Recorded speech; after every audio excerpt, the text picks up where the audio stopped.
The clock on the wall ticked relentlessly toward 5 p.m. In the dimly lit shelter, an old dog lay at the back of his kennel, his eyes tired, his spirit worn thin from months of being overlooked. Once lively and full of hope, he had become invisible in a world that only seemed to want the young and the playful. Beside him, a stray cat with a torn ear pressed her fragile paw through the bars, brushing against his fur as if to remind him that he was not entirely alone. The two of them, the unadoptables, had learned to accept the loneliness that came with being unwanted. As the minutes slipped away, the sound of distant barks and meows echoed through the empty hallway, cruel reminder of the joy that seemed forever out of reach.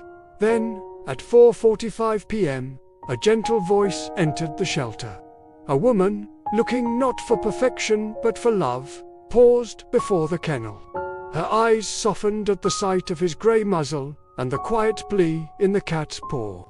Time seemed to freeze. The worker hesitated, the key glinting in his hand.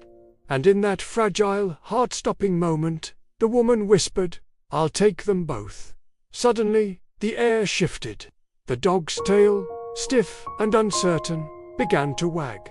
The cat's paw lingered, reluctant to let go, before curling into the warmth of a new home. Together, they stepped out, not toward the back room of the shelter, not into the shadows of another day, but into the light, into a life where they were wanted, cherished, and never alone again.